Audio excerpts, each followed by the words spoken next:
നടക്കാൻ പോകുന്ന തിരഞ്ഞെടുപ്പിൽ CPM BJP ഇടയിൽ തിരിച്ചറിഞ്ഞ ജനങ്ങൾ ഇടതുമുന്നണിയെ തൂത്തെറിയുമെന്ന് വണ്ടൂർ മണ്ഡലം സ്ഥാനാർത്ഥി AP അനിൽകുമാർ.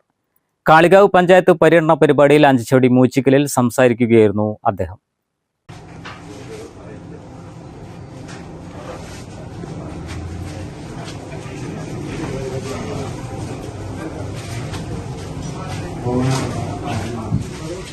ഭരണം നിലനിർത്തുന്നതിന് വർഗീയതയെ കൂട്ടുപിടിക്കുന്ന CPM നേതാക്കൾ ഭരണം നഷ്ടപ്പെട്ടാൽ വീട്ടിലേക്കല്ല പോകേണ്ടി വരിക എന്നതിനാലാണ് വർഗീയം കളിക്കുന്നതെന്നും അദ്ദേഹം പറഞ്ഞു.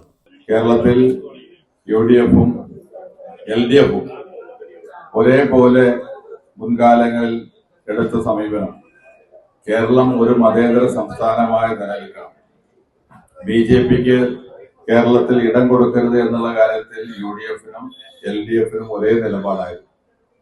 അതുകൊണ്ട് തന്നെ ചില കാര്യങ്ങൾ നമുക്ക് LDF-നോട് യോജിക്കുന്ന കാര്യങ്ങളായിരുന്നു. അതൊക്കെ ഒരു മതേതര നിലപാട്, ഒരു സെക്യുലർ പ്ലാറ്റ്ഫോം അത് കേരളത്തിൽ നിലനിർത്തുക എന്നുള്ളത് കേരളത്തിലെ ഇടതുമുന്നണിയും അതിൻ്റെതായ സംഭാവന നൽകിയിട്ടുണ്ട്.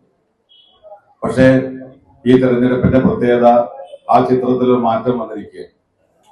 കമ്മ്യൂണിസ്റ്റ് പാർട്ടി അതിന്റെ ആശയങ്ങളിൽ നിന്ന് അതിന്റെ നിലപാടുകളിൽ നിന്നൊക്കെ മാറി എങ്ങനെയെങ്കിലും മൂന്നാമതൊരു അധികാരത്തിൽ കയറുന്നതിന് BJP-ക്ക് 4 സീറ്റ് കൊടുത്തിട്ട് അല്പം സീറ്റിൽ ഇങ്ങോട്ട് പിന്തുണ വാങ്ങിയൊക്കെയുള്ള ഒരു അവിശുദ്ധ കൂട്ടുകെട്ടിന് കേരളം സാക്ഷ്യം വഹിക്കുകയാണ്. അതാണ് ഈ തെരഞ്ഞെടുപ്പിന്റെ പ്രത്യേകത.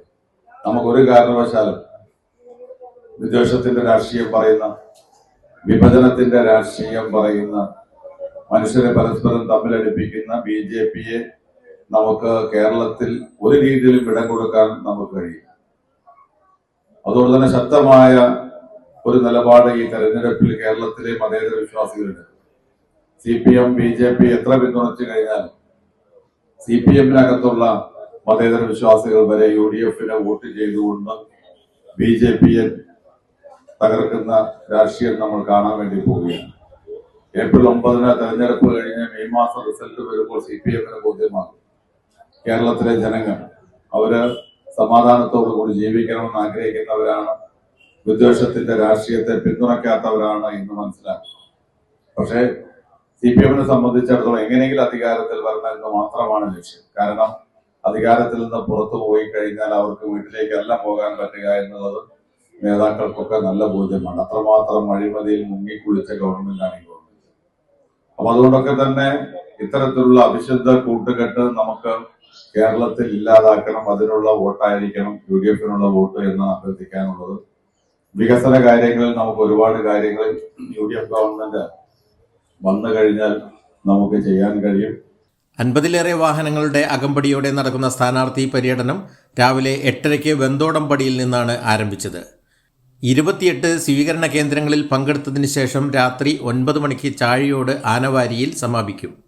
UDF മണ്ഡലം ബ്ലോക്ക് പഞ്ചായത്ത് നേതാക്കളായ P. Khalid master, Joji K. Alex, Fareed Rahmani, I. Mujeeb, panchayat president Ramarajan, vice president Abdurahman Anchachavadi, block member K. Zubaida, M. Fasna, Moyikkal Bapputty തുടങ്ങിയവർ സംബന്ധിച്ചു.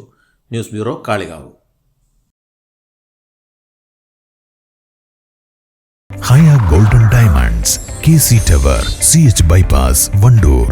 സാറ ഗോൾഡ് അവതരിപ്പിക്കുന്ന സ്വർണ്ണ സമ്പാദ്യ പദ്ധതിയിൽ അംഗമാകൂ. സ്വർണ്ണാഭരണങ്ങൾക്കൊപ്പം കൈനിറിയ സമ്മാനങ്ങൾ നേടൂ. കൂടുതൽ വിവരങ്ങൾക്ക് ഇപ്പോൾ തന്നെ മിസ്ഡ് കോൾ ചെയ്യൂ 7012 945 198.